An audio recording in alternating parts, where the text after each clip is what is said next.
আসসালামু আলাইকুম। এটিএন বাংলা সংবাদে সবাইকে স্বাগত জানাচ্ছি নাবিলা রহমান। শুরুতেই সংবাদ শিরোনাম। কোটার যৌক্তিক সংস্কারে সংসদে আইন পাশ না হওয়া পর্যন্ত কর্মসূচি চলবে, ঘোষণা আন্দোলনকারীদের। স্বাভাবিক শিক্ষা কার্যক্রমে বাধা দিলে প্রতিহত করার হুঁশিয়ারি ছাত্রলীগের। আদালতে নিষ্পত্তি না হওয়া পর্যন্ত নির্বাহী বিভাগেরও কিছু করার নেই, জানালেন তথ্য প্রতিমন্ত্রী। গাড়ি ভাঙচুরের ঘটনায় কোটা আন্দোলনকারীদের বিরুদ্ধে পুলিশের মামলা। আগামী বছর থেকে পেনশন স্কিমের আওতায় আসবেন শিক্ষকরা, বললেন ওবায়দুল কাদের। কর্মবিরতির বিষয়ে বৈঠক করে সিদ্ধান্ত, জানালেন শিক্ষক নেতারা।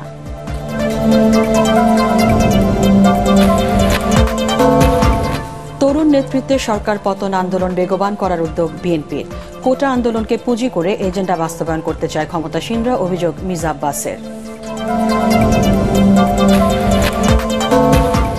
এবং আগামী বছরের মধ্যে দেশকে শিশু শ্রম মুক্ত করার ঘোষণা শ্রম ও কর্মসংস্থান প্রতিমন্ত্রীর। আইনের যথাযথ প্রয়োগ নিশ্চিত করা সহ 10টি সুপারিশ বিশ্লেষকদের। শুনছিলেন সংবাদ শিরোনাম, এবার বিস্তারিত সংবাদ। কোটা সংস্কারে সংসদে আইন পাশ না হওয়া পর্যন্ত আন্দোলন চলবে বলে জানিয়েছে কোটা বৈষম্য বিরোধী শিক্ষার্থীরা। ঢাকা বিশ্ববিদ্যালয়ে এক ব্রিফিংয়ে একথা জানায় আন্দোলনকারীরা। এদিকে স্বাভাবিক শিক্ষা কার্যক্রমে যারা বাধা দেবে তাদের প্রতিহত করার হুঁশিয়ারি দিয়েছে ছাত্রলীগ। কোটা সংস্কার আন্দোলনের পরবর্তী কর্মসূচি কি হবে তা নিয়ে ঢাকা বিশ্ববিদ্যালয়ের কেন্দ্রীয় লাইব্রেরির সামনে সংবাদ সম্মেলন করে বৈষম্য বিরোধী শিক্ষার্থীরা।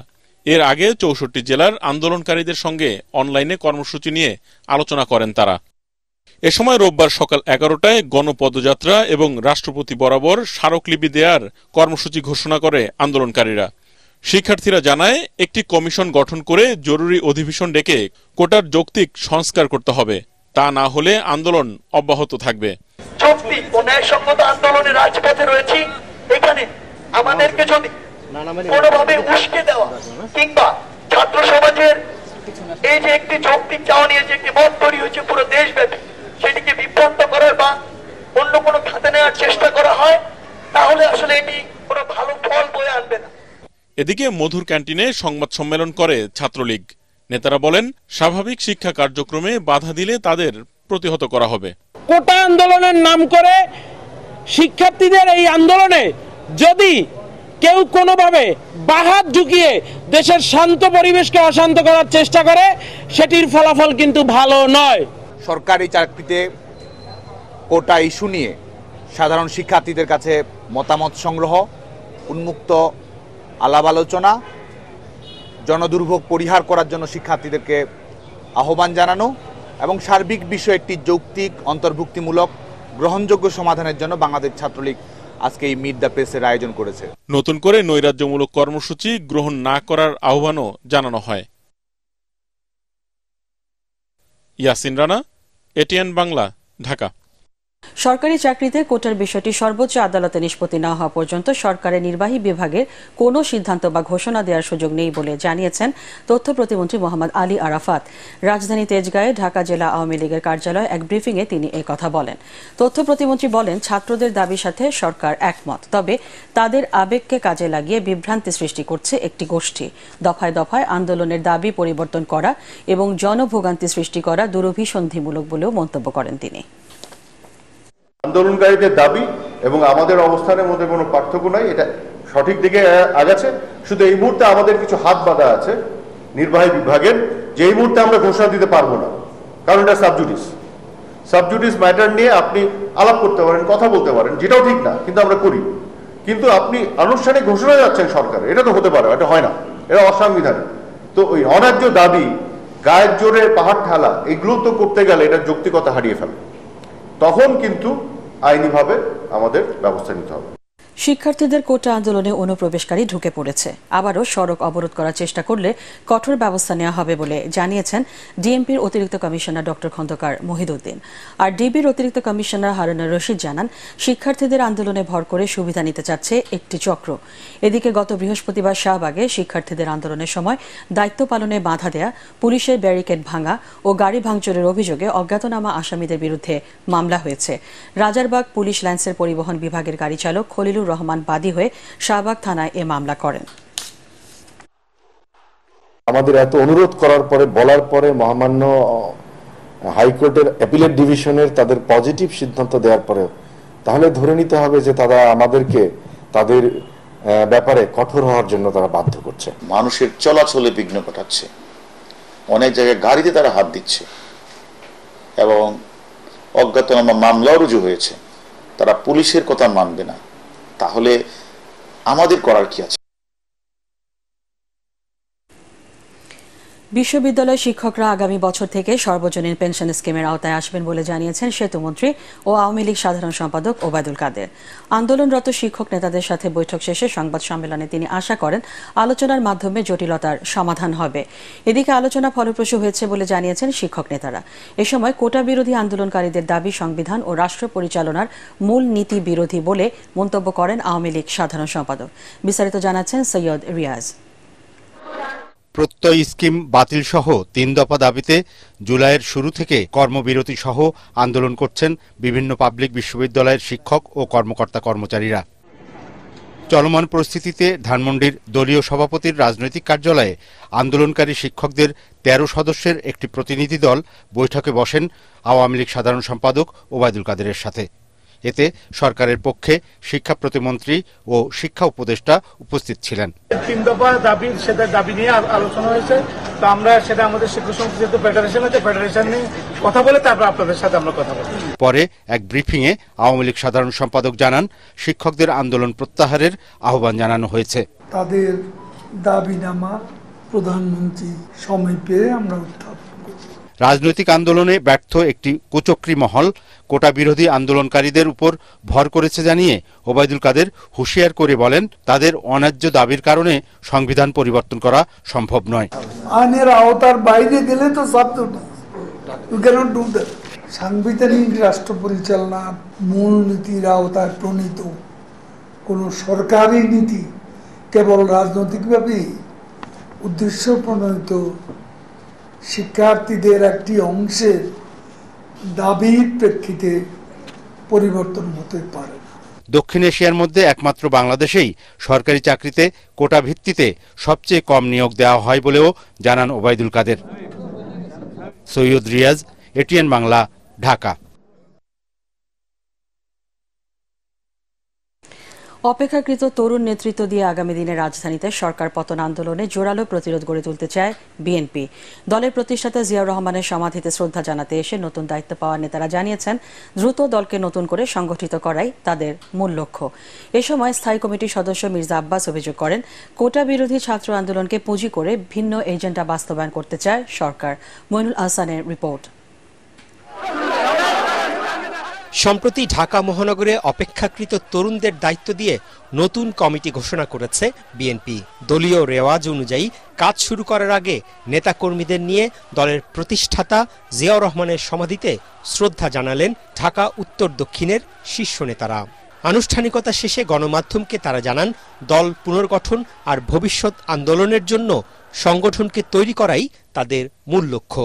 ঢাকা মহানগরের বাংলাদেশের জাতীয়বাদী শক্তির প্রতিটি নেতাকর্মীকে ঐক্যবদ্ধ করে আমরা এই সরকারকে পতন ঘটাবো এবং বেগম খালেদা জিয়াকে মুক্ত করব। যে চলমান আন্দোলনে যারা সাহসী ভূমিকা রেখেছে, যারা রাজপথে ছিল, তাদেরকে দিয়ে আমরা করব এবং যারা ঘরে বসেছিল বা বিদেশে চলে গেছে বা অসুস্থর ভান ধরেছে, তাদেরকে এই কমিটিতে রাখার কোনো সুযোগ নাই। আমাদের প্রথম কাজ হচ্ছে সকল ত্যাগী পরীক্ষিত নেতা কর্মীদের ঐক্যবদ্ধ করে দেশনেত্রী বেগম খালেদা জিয়ার মুক্তি আন্দোলনকে বেগবান করা। জেল খেটেছি, মামলা খেয়েছি, রাজপথে ছিলাম। আমাদের যতটুকু এক্সপিরিয়েন্স দরকার ছিল, আমার মনে হয় আমাদের দল এবং আমাদের দলের নেতৃবৃন্দ এটা মনে করেছেন যে আমরা পারব। এ সময় স্থায়ী কমিটির সদস্য মির্জা আব্বাস বলেন, বিএনপির আন্দোলন ব্যর্থ হয়নি। সরকারের দমন নির্যাতনের মধ্যেও নেতাকর্মীরা কর্মসূচি বাস্তবায়ন করেছে। তার অভিযোগ, কোটা বিরোধী ছাত্র আন্দোলনকে সরকার রাজনৈতিক স্বার্থে ব্যবহার করছে। এই কোটা সংস্কার আন্দোলন যারা করছে, বিএনপি এর সঙ্গে আছে এই কথা বলে আসল বিষয়টাকে ধামাচাপা দেওয়ার চেষ্টা করা, এটা তাদের একটা অপকৌশল এই আন্দোলনকে অন্যদিকে ধাবিত করার জন্য।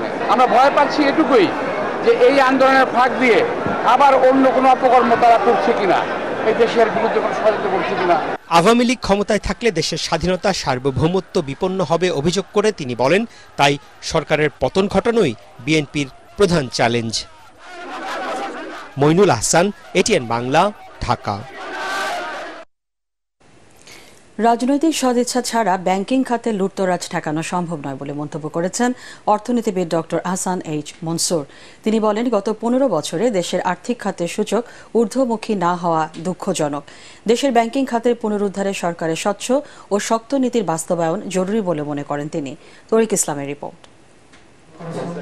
বাংলাদেশের ব্যাংকিং খাতের দুরবস্থার কারণ নিয়ে আলোচনা করতেই মতবিনিময় সভার আয়োজন করে অর্থনৈতিক রিপোর্টারদের সংগঠন ইআরএফ। অনুষ্ঠানে প্রধান অতিথি হিসেবে বাংলাদেশের ব্যাংকিং খাতের নানান অব্যবস্থাপনা তুলে ধরেন অর্থনীতিবিদ ডক্টর আহসান এইচ মনসুর। অনুষ্ঠানে ডক্টর মনসুর অভিযোগ করেন, সরকারের আর্থিক খাতের অব্যবস্থাপনার খেসারত দিতে হচ্ছে জাতিকে। জনগণের টাকা দেওয়া হচ্ছে 30 বছর 40 বছরের জন্য একটা কন্ট্রাক্ট হয়েছে, সেই কন্ট্রাক্টটা আমরা জনগণকে দেখাতে পারি না, গণমাধ্যমকে দিতে পারি না, এটা নিয়ে আলোচনা হতে পারে না। তারপর আবার এখানে নন কম্পিটিটিভ বিড, সব কোনো কম্পিটিশন হতে পারবে না, বাই ল হতে পারবে না, মানে তারা করবে না। ব্যাংকিং খাতের শৃঙ্খলা ফেরাতে বাংলাদেশ ব্যাংকের স্বচ্ছ ও শক্ত নীতির প্রয়োজন বলেও জানান তিনি। গভর্নর আসবে, গভর্নর যাবে, বাংলাদেশ ব্যাংক থাকবে, বাংলাদেশ থাকবে, সরকার আসবে, সরকার যাবে, দেশটা তো থাকবে। কিন্তু দেশটাকে যদি আমরা ভালোভাবে চালাতে চাই, স্বচ্ছতা ছাড়া কোনো গত্যন্তর নেই। এবং একটা ডেমোক্রেটিক প্রসেসের একটা ডেমোক্রেটিক ভ্যালু হচ্ছে স্বচ্ছতা। সেই স্বচ্ছতা যদি আমি কমিয়ে ফেলি, সেটা বাংলাদেশ ব্যাংকের তথ্য হোক, বাংলাদেশ ব্যাংকে ঢোকার ব্যাপারে হোক, সেটা পাওয়ার সেক্টরের ব্যাপারে হোক, অন্যান্য ক্ষেত্রে হোক, সেই দেশ কিন্তু ভালোভাবে চলতে পারবে। অনুষ্ঠানে এ খাতের পুনরুদ্ধারে দীর্ঘমেয়াদী পরিকল্পনা ও শক্ত মনিটরিং পলিসির দাবি জানান এ অর্থনীতিবিদ। দেরিতে হলেও করেছে, সেটা হচ্ছে ইন্টারেস্ট রেটকে লিবারালাইজ করেছে। প্রায় 2 বছরের মতো সময় ক্ষেপণ হয়েছে, যে কারণে ইনফ্লেশনটা এখনো উচ্চমাত্রায় আছে। তরিক ইসলাম, এটিএন বাংলা, ঢাকা। আগামী বছরের মধ্যে দেশকে শিশু শ্রম মুক্ত করার ঘোষণা দিয়েছেন শ্রম ও কর্মসংস্থান প্রতিমন্ত্রী নজরুল ইসলাম। রাজধানীতে এটিএন বাংলার বিএফডিসি স্টুডিওতে বিতর্ক প্রতিযোগিতায় তিনি বলেন, এ মাসে শিশু শ্রম মুক্ত হচ্ছে ঠাকুরগাঁও। এ সময় অসহায় শিশুদের মূল স্রোতে ফিরিয়ে আনতে জাতীয় শিশু শ্রম নিরসন নীতি 2010 সংশোধন, বাস্তবায়ন ও আইনের যথাযথ প্রয়োগ নিশ্চিত করা সহ 10টি সুপারিশ তুলে ধরেন debate for democracy chairman Hasan Ahmed Chowdhury Kiran. Report করছেন আদ্দিন সজীব। উন্নয়নের বাংলাদেশে এখনো শ্রম বেচে পেট চালাতে হয় লাখো শিশুকে। জীবনের ঝুঁকি নিয়ে কাজ করছে প্রায় 12 লাখ শিশু। এমন বাস্তবতায় ডিবেট ফর ডেমোক্রেসির এবারের বিতর্ক শিশু শ্রম প্রতিরোধে করণীয়। শ্রম ও কর্মসংস্থান প্রতিমন্ত্রী নজরুল ইসলাম বলেন, শিশু শ্রম নিরসনে বিভিন্ন প্রকল্পের অর্থায়নে স্বচ্ছতার অভাব নাই। ঠাকুরগাঁও জেলাকে আমরা ইতিমধ্যে শিশু শ্রম মুক্ত ঘোষণা করতে পারবো এবং রাজশাহীতে একটি পাইলট প্রকল্প আমরা গ্রহণ করেছি। 1 বছরের মধ্যে রাজশাহীকে আমরা শিশু শ্রম মুক্ত করবো। এভাবে বাংলাদেশের প্রতিটি জায়গায় আমরা রন্ধ্রে রন্ধ্রে ঘুরে বেড়াচ্ছি, আমরা যেন আমাদের যে লক্ষ্য 25-এর মধ্যে 2025 সালের মধ্যে আমরা যেন শিশু শ্রম নিরোধ করতে পারি। ডিবেট ফর ডেমোক্রেসির চেয়ারম্যান হাসান আহমেদ চৌধুরী কিরণ বলেন, ঝুঁকিপূর্ণ কাজ আইনে নিষিদ্ধ করা হলেও এখনো তা বাস্তবায়ন হয়নি। শিশু শ্রম নিরসনে গত 2 দশকে বিদেশ থেকে যে পরিমাণ অর্থ এসেছে, তার কতটুকু ব্যয় হয়েছে তা যাচাই বাছাই করে ব্যবস্থা নেয়ার তাগিদ দেন তিনি। বাংলাদেশে কত লক্ষ লক্ষ পথশিশু রাস্তায় আজকে, এই যে ঢাকা শহরটা যখন পানিতে তলিয়ে যাচ্ছে, এই পথশিশুরা কোথায় থাকবে, কোথায় খাবে, কোথায় ঘুমাবে, কোথায় প্রস্রাব পায়খানা করবে, তাদের জন্য একটু কি আমাদের কষ্ট হয় না? এই পথশিশুদের মধ্যে অনেকেই কিন্তু শিশু শ্রম হিসেবে তারা নিয়োজিত থাকছে। রাত্রেবেলায় অনেক কন্যা শিশু কিন্তু নির্যাতিত হয়ে থাকে। আমাদের যে ফান্ডটা আসবে, যে টাকাটা আসবে, যেখানে আমরা বিনিয়োগ করব, সেই টাকাটা যাতে সঠিকভাবে, স্বচ্ছভাবে, জবাবদিহিতার সাথে সেই ব্যবহার হয় শিশু শ্রম নির্মূলের জন্য, সেটি আমি মাননীয় মন্ত্রী মহোদয়ের কাছে প্রস্তাব করছি। ইউনিসেফের তথ্য অনুযায়ী 10 জনের মধ্যে 1 জন শিশু শ্রমে নিয়োজিত। শ্রম ও কর্মসংস্থান মন্ত্রণালয় ও কলকারখানা অধিদপ্তর বলছে, আইনের প্রয়োগ হচ্ছে। 20,000-এর মতো শিশুকে আমরা শ্রম খাত থেকে বিরত রেখে বা সরিয়ে এনে তাদেরকে স্কুলে পাঠাতে সক্ষম হয়েছে। শিশু শ্রম মুক্ত ঘোষণা করার লক্ষ্যে ইতিমধ্যে জাতীয় কমিটি, বিভাগীয় কমিটি, জেলা কমিটি, উপজেলা কমিটি গঠিত হয়েছে। বিতর্ক প্রতিযোগিতায় কবি নজরুল সরকারি কলেজকে পরাজিত করে বিজয়ী হয় শহীদ পুলিশ স্মৃতি কলেজ। আদ্দিন সজীব, এটিএন বাংলা, ঢাকা। একদিনের ব্যবধানে রাজধানীর বাজারে কাঁচা মরিচের দাম বেড়েছে কেজি প্রতি 200 টাকা। মান ও প্রকারভেদে রেকর্ড 400 টাকায় বিক্রি হচ্ছে। দাম বাড়ায় তালিকায় রয়েছে পেঁয়াজ সহ সব ধরনের সবজি। নিত্যপণ্যের মূল্য বৃদ্ধি নিয়ে বাণিজ্য প্রতিমন্ত্রী জানিয়েছেন, অতিবৃষ্টি ও বন্যার কারণে এসব পণ্যের দাম বেড়েছে। তবে সুযোগ সন্ধানী ও অতি মুনাফাকারী কাউকে ছাড় দেওয়া হবে না বলে হুঁশিয়ার করেছেন তিনি। ব্যবসায়ীরা চাইলে আলু ও পেঁয়াজ আমদানি করতে পারবে বলেও জানান বাণিজ্য প্রতিমন্ত্রী। শরফুল আলমের রিপোর্ট। কাঁচামরিচ নিয়ে রাজধানীর প্রায় সব বাজারেই ক্রেতা বিক্রেতার এমন দর কষাকষি। একদিন আগেই খুচরা বাজারে এর দাম ছিল 220 টাকা। শনিবার রাজধানীর পাইকারি বাজারেই কাঁচামরিচের দাম রাখা হচ্ছে 300 টাকা। খুচরা ও পাড়া মহল্লা সব বাজারেই এ পণ্যের চড়া দাম রাখা হচ্ছে। হাত বদলে কোনো কোনো বাজারে কাঁচামরিচের দাম রাখা হচ্ছে 400 টাকা পর্যন্ত। 4-5 গ্রাম হয়েছে, এই 4-5 গ্রাম দিয়ে 68,000 গ্রাম কি চলে? এরপরে ভারতের পয়সা হয়, কাল আবার ভারতের পয়সা আসে নাই, এর জন্য দাম বাড়ছে। মরিচ বেচা যায় 50 মন, আছে 20 মন, তাহলে দাম বেশি হইলেও মানুষের নেয়, কাস্টমারে কিনতে বাধ্য। মতিঝিলে 400-500 টাকা বিক্রি করে। আজকে যে দাম বলতেছে মানে কোনো রিজন ছাড়া, মানে অতিরিক্ত দাম বলতেছে। শুধু মরিচ নয়, সব ধরনের সবজির দামও চড়া। আমদানির অনুমতির পরও কমছে না পেঁয়াজের দামও। তবে বাণিজ্য মন্ত্রী জানান, কৃষি মন্ত্রণালয়ের সাথে সমন্বয় করেই বাজার মনিটরিং করা হচ্ছে। পণ্যের দাম নিয়ে অতি মুনাফাভোগীদের কাউকে ছাড় দেওয়া হবে না বলেও হুঁশিয়ারি করেন তিনি। 18টা জেলা এই মুহূর্তে বৃষ্টির কারণে আমাদের অনেক বীজতলা, অনেক ক্ষেত এটা পানির তলে চলে গেছে। সো আমি মনে করি যে এটা সাময়িক। কেউ মজুতদারি করে পেঁয়াজ, আলু, মরিচের দাম বাড়ানোর চেষ্টা করতেছে।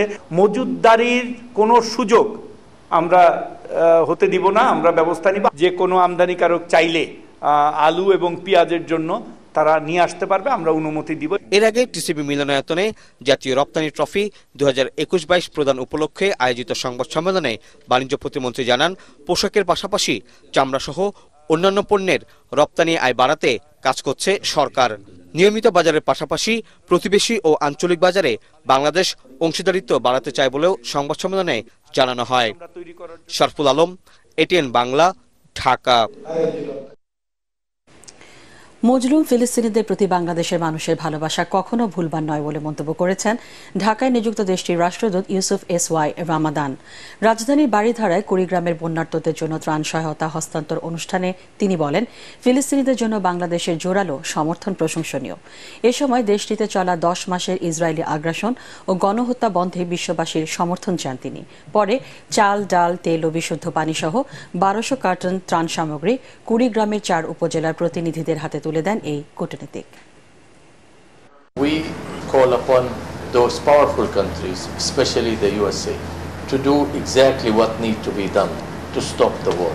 Negotiation took place for a very long time and there's no result. Please show us something concrete. Tell the Israeli enough is enough. দেশের 50 শয্যা হাসপাতালগুলো ক্রমান্বয়ে 100 শয্যায় উন্নীত করা হবে বলে জানিয়েছেন স্বাস্থ্যমন্ত্রী ডাক্তার সামন্তলাল সেন। সকালে নীলফামারী সদর উপজেলার দিঘলডাঙ্গিতে সঞ্জীব মালতী কমিউনিটি ক্লিনিকের উদ্বোধনী অনুষ্ঠানে তিনি একথা জানান। এ সময় নীলফামারী মেডিকেল কলেজ হাসপাতালের জমি অধিগ্রহণ সমস্যার সমাধান হয়ে গেছে জানিয়ে খুব শিগগিরই অন্যান্য সমস্যাগুলো সমাধান করা হবে বলে জানান স্বাস্থ্যমন্ত্রী।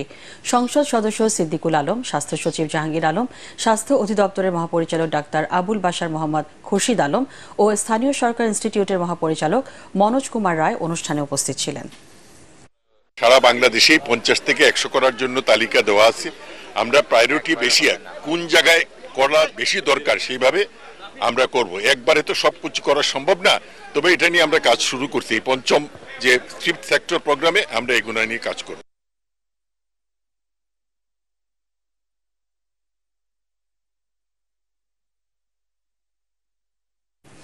বিশ্বে বাংলাদেশ অপ্রতিরোধ্য গতিতে এগিয়ে যাবে বলে জানিয়েছেন প্রধানমন্ত্রী শেখ হাসিনা। রাজধানীর আর্মি স্টেডিয়ামে শেখ হাসিনা আন্তঃব্যাংক ফুটবল টুর্নামেন্টের সমাপনীয় পুরস্কার বিতরণ অনুষ্ঠানে তিনি বলেন, খেলাধুলা সহ সব দিক থেকে এগিয়ে যাবে বাংলাদেশ।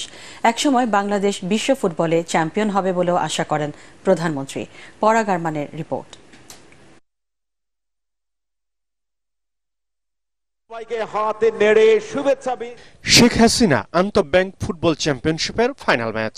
শিরোপা লড়াইয়ে ইসলামী ব্যাংক বাংলাদেশ পিএলসির প্রতিপক্ষ স্ট্যান্ডার্ড ব্যাংক পিএলসি। দর্শক সমর্থকে পরিপূর্ণ রাজধানীর আর্মি স্টেডিয়াম। টানটান উত্তেজনার জমজমাট এক আসর। খেলার দ্বিতীয়ার্ধে মাঠে উপস্থিত হন প্রধানমন্ত্রী শেখ হাসিনা। বাংলাদেশ ব্যাংক অ্যাসোসিয়েশন আয়োজিত এই টুর্নামেন্টে শেষ পর্যন্ত স্ট্যান্ডার্ড ব্যাংককে 2-0 গোলে পরাজিত করে চ্যাম্পিয়ন হয় ইসলামী ব্যাংক। ফাইনাল খেলা শেষে ফুটবলে নিজ পরিবারের ঐতিহ্যের কথা তুলে ধরে প্রধানমন্ত্রী জানান, খেলাধুলায় দেশ এগিয়ে যাবে, এটাই তার সরকারের লক্ষ্য। খেলাধুলার প্রতি ছিল তার অত্যন্ত অনুরাগ। আসলে আমার দাদা তিনিও ফুটবল প্লেয়ার ছিলেন। আমার বাবা জাতির পিতা বঙ্গবন্ধু শেখ মুজিবুর রহমানও ফুটবল প্লেয়ার ছিলেন। আমার ভাই শেখ কামাল জামাল তারাও ফুটবল খেলতো। এখন আমাদের নাতি নাতনিরাও ফুটবলই খেলে, এটা হলো বাস্তবতা। অর্থাৎ ফুটবল বাংলাদেশে অত্যন্ত একটা জনপ্রিয় খেলা, শুধু বাংলাদেশ না সারা বিশ্বব্যাপী। মুক্তিযুদ্ধ চলাকালীন সময়েও কিন্তু এই ফুটবল খেলা হয়েছে। মুক্তিযুদ্ধের পরপর তিনি যখন দেশে এসেছেন, তিনি যেমন ক্রিকেট 72 সালে বাংলাদেশ ক্রিকেট কন্ট্রোল বোর্ড প্রতিষ্ঠা করেন, বাংলাদেশ ক্রীড়া নিয়ন্ত্রণ সংস্থা প্রতিষ্ঠা করেন, যা আজকে বাংলাদেশ ক্রীড়া পরিষদ নামে পরিচিত। এইভাবে পৃথিবীর বিভিন্ন দেশে তিনি কিন্তু টিম পাঠিয়েছিলেন, যুব টিম এবং খেলোয়াড় টিম। যেইভাবে কিন্তু তিনি ধীরে ধীরে এই খেলাধুলাকে আরো প্রতিষ্ঠিত করে যান। সবাইকে খেলাধুলার সুযোগ করে দিতে দেশের প্রতিটি উপজেলায় মিনি স্টেডিয়াম করে দেয়া হয়েছে। 33টি জেলায় চলছে ইনডোর স্টেডিয়াম নির্মাণ কাজ। এ সময় সরকারের সার্বিক উন্নয়নের কথা তুলে ধরে তিনি বলেন, দেশে অতি দরিদ্র বলে আর কেউ থাকবে না। সাঁতার থেকে শুরু করে আর্চারি থেকে শুরু করে এখানে সব ধরনের খেলাধুলার যেন একটা সুযোগ হয়, ট্রেনিং হয়, আমাদের ছেলেমেয়েরা ট্রেনিং পায়, সেদিকেই আমরা বিশেষভাবে দৃষ্টি দিচ্ছি। ভারোত্তোলন, মানে ক্রিকেট, হকি, গলফ, শুটিং, দাবা, আর্চারি, সাঁতার, অ্যাথলেটিক্স, ভলিবল আন্তর্জাতিক মাপে যেন খেলাধুলায় আমাদের খেলোয়াড়রা পারদর্শী হয়ে ওঠে, সেই দিকে লক্ষ্য রেখেই আমরা বিভিন্ন পদক্ষেপ নিচ্ছি। আমাদের যারা এখন একেবারে অনূর্ধ্ব 19 তারা কিন্তু খুব ভালো করছে, মেয়েরা ছেলেরা উভয়ই। আস্তে আস্তে এই ট্রেনিংয়ের মধ্য থেকে যখন উঠে আসবে, আমরাও পারবো আন্তর্জাতিক পর্যায়ে আমাদের নৈপুণ্য দেখাতে। শুধু ফুটবল নয়, অন্যান্য খেলাধুলায় পৃষ্ঠপোষকতার বিষয়ে বাংলাদেশ ব্যাংক অ্যাসোসিয়েশনকে এগিয়ে আসার আহ্বান জানান প্রধানমন্ত্রী। টুর্নামেন্টের দ্বিতীয় আসরে চ্যাম্পিয়ন দল ইসলামী ব্যাংককে 30 লাখ টাকা আর রানার্স আপ স্ট্যান্ডার্ড ব্যাংককে 20 লাখ টাকা অর্থ পুরস্কার তুলে দেন প্রধানমন্ত্রী শেখ হাসিনা। এ সময় উপস্থিত ছিলেন সেনাবাহিনী প্রধান জেনারেল ওয়াকার উজ্জামান সহ অন্যান্য কর্মকর্তারা। পরে টুর্নামেন্টের সমাপ্তি ঘোষণা করেন প্রধানমন্ত্রী। আজকে স্মরণ করি। পরাগ আরমান, এটিএন বাংলা, ঢাকা। রাজধানীর মতিঝিল সেনা কল্যাণের পাশে শ্রী লক্ষ্মীনারায়ণ জিউর মন্দিরের দেবত্ব সম্পত্তি উদ্ধারে উচ্ছেদ অভিযান চালিয়েছে ঢাকা জেলা প্রশাসন। সকাল 9:30 থেকে শুরু হয় অভিযান। এ সময় হিন্দু ধর্ম ট্রাস্টের সদস্যরা বলেন, ব্রিটিশ আমল থেকে প্রায় 36% জমি অবৈধভাবে ভোগ দখল করে আসছিল একটি প্রভাবশালী মহল। মতিঝিল রাজস্ব সার্কেলের সহকারী কমিশনার ও নির্বাহী ম্যাজিস্ট্রেট মাহমুদুল হাসান বলেন, অবৈধ দখলে থাকা দেবত্বর সম্পত্তি উদ্ধার করে ধর্ম মন্ত্রণালয়ের মাধ্যমে হিন্দু ধর্ম ট্রাস্টের কাছে হস্তান্তর করা হবে। এদিকে উচ্ছেদের বিষয়ে কোনো নোটিশ দেওয়া হয়নি বলে অভিযোগ করেন দোকানিরা।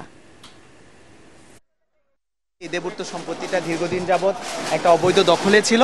এখানে যারা সেবায়ত সূত্রে মালিক ছিল তারা আসলে সরকার বা মন্ত্রণালয়ের কোনো অনুমতি ছাড়াই এখানে কিছু অবৈধ স্থাপনা তৈরি করেছিল। সেই স্থাপনাগুলো আমরা আজকে উচ্ছেদ করে এই জমিটা আমরা ঊর্ধ্বতন কর্তৃপক্ষের নির্দেশে এটা আমরা আজকে দখলমুক্ত করব। আল আরাফা ইসলামী ব্যাংক অর্থ সংবাদ।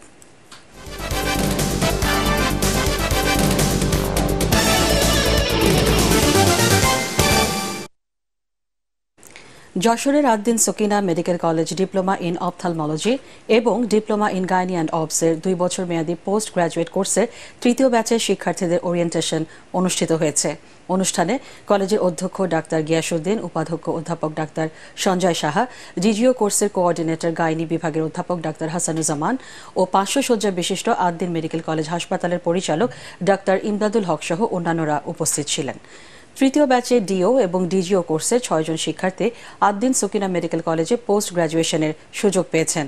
বঙ্গবন্ধু শেখ মুজিব মেডিকেল বিশ্ববিদ্যালয়ের অধীনে 2022 সাল থেকে কোর্স দুটি চলমান রয়েছে। এর আগে 2 ব্যাচে বিশেষজ্ঞ ডাক্তার হিসেবে পাশ করেন 14 জন। অনুষ্ঠানে শুরুতে নবাগত শিক্ষার্থীদের ফুল দিয়ে বরণ করেন শিক্ষকরা।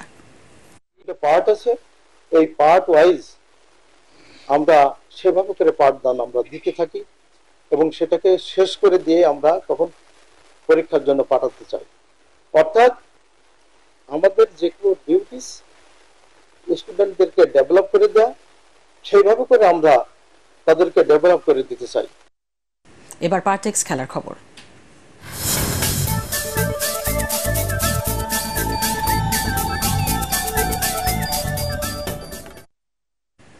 ইউরো ফুটবলের শিরোপা লড়াইয়ে আগামীকাল রাতে স্পেনের প্রতিপক্ষ ইংল্যান্ড। ইংলিশদের সামনে এবার প্রথমবারের মতো ইউরোপ সেরা হওয়ার হাতছানি। আর স্পেন জিতলে চতুর্থবারের মতো ইউরোপ সেরা স্বীকৃতি পাবে তারা। ইউরো ফুটবলের জমজমাট এই লড়াইটি জার্মানির বার্লিনে বাংলাদেশ সময় রোববার রাত 1টায় শুরু হবে। পরা গারমানের রিপোর্ট। আগেরবারও ইউরো চ্যাম্পিয়নশিপের ফাইনালে উঠেছিল ইংল্যান্ড, কিন্তু পেনাল্টি শুটআউটে ইটালির কাছে হেরে স্বপ্নভঙ্গ হয়েছিল থ্রি লায়নদের। এবার শিরোপা জয়ে বেশ আটঘাট বেঁধেই মাঠে নেমেছে গ্যারেথ সাউথগেটের দল। বিদেশের মাটিতে প্রথমবারের মতো বড় কোনো টুর্নামেন্টের ফাইনালে উঠে আর হতাশ হতে চান না হ্যারিকেনরা, তাই মাঠে চলছে কঠোর অনুশীলন। গ্রুপ পর্বে সাউথগেটের দল ভালো নৈপুণ্য না দেখালেও দিনকে দিন পরিণত ফুটবল খেলছে।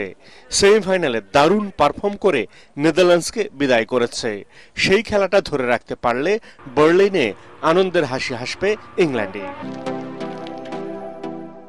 এদিকে সেরা নৈপুণ্য দেখিয়ে ইউরো ফুটবলের ফাইনালে উঠে আসে স্পেন। ইউরোপ সেরা হওয়ার তালিটা এবার 4 বারে উন্নীত করার সুযোগ তাদের সামনে।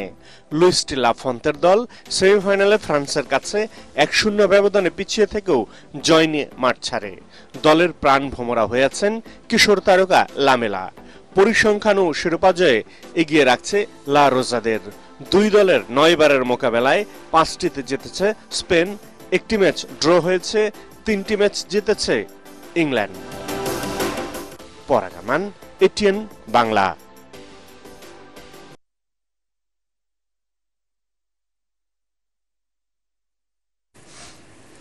অস্ট্রেলিয়ার উদ্দেশ্যে রওনা হয়েছে Bangladesh high performance HP cricket দল।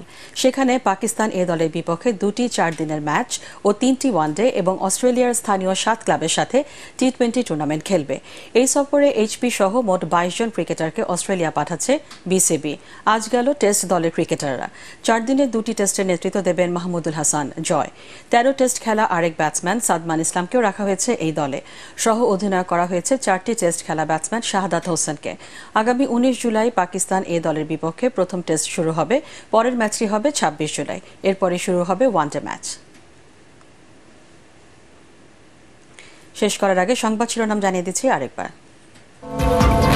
কোটার যৌক্তিক সংস্কারে সংসদে আইন পাশ না হওয়া পর্যন্ত কর্মসূচি চলবে, ঘোষণা আন্দোলনকারীদের। স্বাভাবিক শিক্ষা কার্যক্রমে বাধা দিলে প্রতিহত করার হুঁশিয়ার ছাত্রলীগের। আদালতে নিষ্পত্তি না হওয়া পর্যন্ত নির্বাহী বিভাগেরও কিছু করার নেই, জানালেন তথ্য প্রতিমন্ত্রী। গাড়ি ভাঙচুরের ঘটনায় কোটা আন্দোলনকারীদের বিরুদ্ধে পুলিশের মামলা। আগামী বছর থেকে পেনশন স্কিমের আওতায় আসবেন শিক্ষকরা, বললেন ওবায়দুল কাদের। কর্মবিরতির বিষয়ে বৈঠক করে সিদ্ধান্ত জানালেন শিক্ষক নেতারা।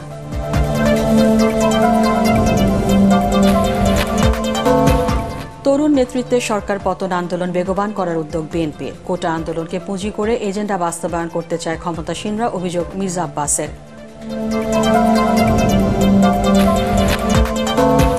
এবং আগামী বছরের মধ্যে দেশকে শিশু শ্রম মুক্ত করার ঘোষণা শ্রম ও কর্মসংস্থান প্রতিমন্ত্রী। আইনের যথাযথ প্রয়োগ নিশ্চিত করা সহ 10টি সুপারিশ বিশ্লেষকদের। পরবর্তী সংবাদ দেখার আমন্ত্রণ জানিয়ে এখনকার মতো শেষ করছি। ATN বাংলা সংবাদ ইউটিউবে দেখতে ব্রাউজ করুন youtube.com/ATN Bangla News।